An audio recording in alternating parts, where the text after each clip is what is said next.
Welcome to Wild Eye Wednesday. For this is the first one that me and the cheetah have done. The cheetah is sleeping, so I'll be doing this solo. Um, I'd like to give props for the Wild Eye Wednesday concept to Horrific JM. Jason's the one that started this, and the first one I ever saw doing it. Now he's got a whole army behind him, all doing Wild Eye Wednesdays, which helps the company out tremendously. I'm going to provide Jason's link down in the description. You really need to go ahead and visit his channel. He's got great content, super chill guy. Um, yeah, what more can I say about the guy? He's a lot of fun. He's got a tremendous movie knowledge. Um, so yeah, uh, this is Baby Frankenstein, our first movie, and this is from Wild Eye, and you can see the cover. It looks creepy, but don't let the cover fool you this time. There's Baby Frankenstein right there.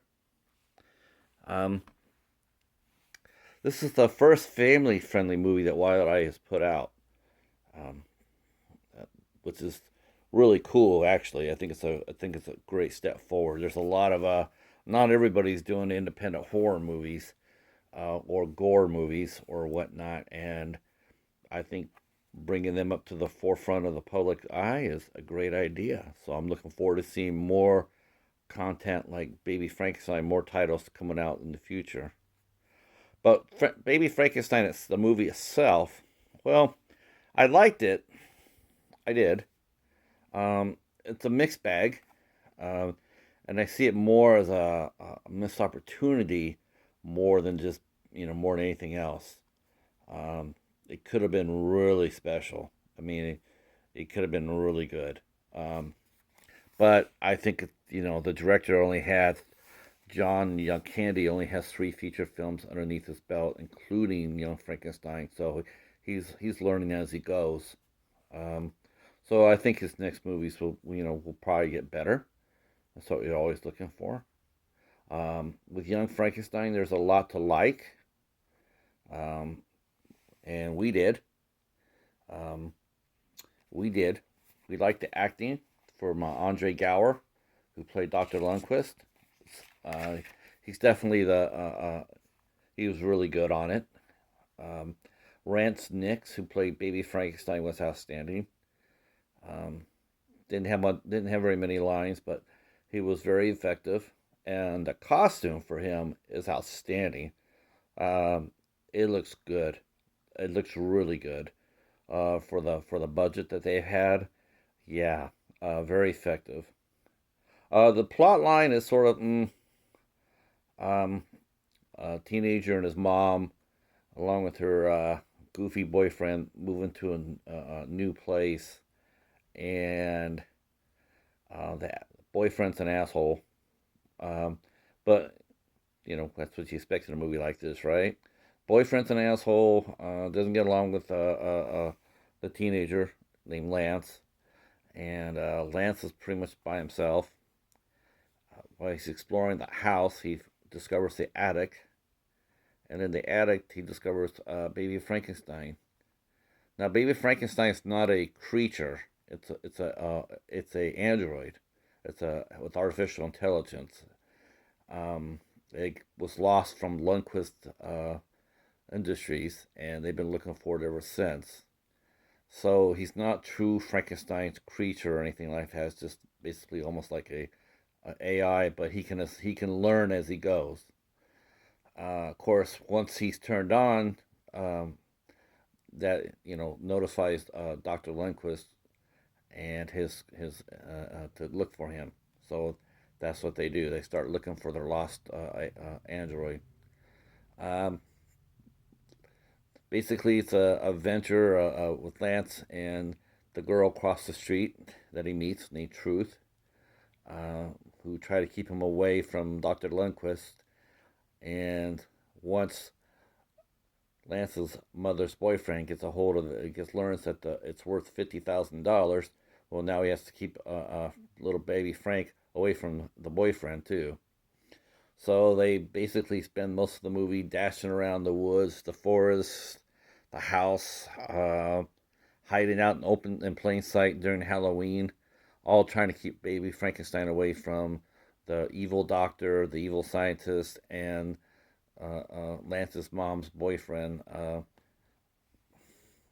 That his name was he played Ken, or his name was Ken, played by Patrick McCartney, who gave a really good performance as the boyfriend. He's definitely channeling his Chris Farley and Dan Aykroyd in it. Very funny role. A little over the top, but funny. Um, the performances by the rest of the cast weren't bad. Like I said, Rance Nix played Baby Frankenstein, did a good job. Um, Eileen Rosen played the mom. She was good. I think what I had trouble with it was that Lance and his mom and the next door neighbor, who became the love interest, they were all pretty wimpy people. Uh, they just let everybody, they let the boyfriend run all over him. And that was sort of souring a little bit because you wanted him to man up and, you know, instead of hiding behind his mom, uh, Lance did. He hid behind his mom most of the movie. I just wanted him to grow up a little bit. Um, and of course, there's a twist at the end of the movie too that I won't speak of, but it was a welcome twist, and I liked it quite a bit actually. So the movie ends on a very hopeful note, which is a good thing. Um, some of the things I didn't care for, besides the storyline about making Lance and his mom victims, um, I thought they used Andre Gower way too little. He played the doctor or the scientist who created Baby Frankenstein, and he basically didn't have much to do. He was in a lot of scenes, but he didn't have a lot of dialogue. I mean, they showed him drinking coffee, they showed him being in the car, they showed him following people, but he didn't have very much interaction. And it was just a real waste because he's a really fine actor, and his character was really interesting. It would have been good to see more of a backstory, but it didn't happen. Um, the other thing that sort of threw me off with Baby Frankenstein was the soundtrack. Every single scene in it had this syrupy band music, soft pop rock band. I mean, I understand helping their friends out and putting their music in your movies a good, it's a solid, but the music didn't coincide with the movie, and it doesn't need to be played in every single scene. There was no suspense or atmosphere because it ruined it with the playing of these bands, and it just took it away a lot away from the movie. Like I said, music's part of the story. If you have a great music, it can help your movie, even if you don't have the strongest dialogue or the strongest story or the money for the special effects or whatever. A good score can be half your movie. Um, when it's done right, it's awesome. But when it's done like this, yeah, not so much. Um, a couple of things I will mention. Cora Savage played Truth, the girl who across the street. She was really good. I actually really thought she probably gave the best performance outside of Gower and Nix. Uh, uh, I thought she has a bright future. She was bright and perky, and definitely the stronger of the two between her and Lance. I thought her performance was strong. I thought the location shooting was pretty fun. They shot in a small town, and they used the forest to great effect. There's a lot of good shots. There's a lot of interesting things that the director John Condi did. Um, but well, I'll end this review by saying that I would recommend Baby Frankenstein. I would give it a thumbs up. I definitely applaud Wild Eye for for putting this out. I think it's smart. I think there's a big audience out there for family films and a family fare, and to get involved in it using this movie is a smart move, and I hope that they release more movies like this in the future. And I also like to say thank you to Wild Eye for providing me and the Cheetah for this copy of this movie.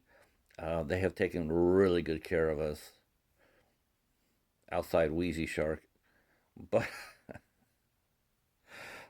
they've taken great care of us, and we're looking forward to doing this again. We might try this on next Wednesday. We'll see. All right. Well, that'll be it for this time. And if you're new to the channel, hit subscribe and the bell button, and leave a comment. And we'll see you. We'll see you next week. Until then, peace.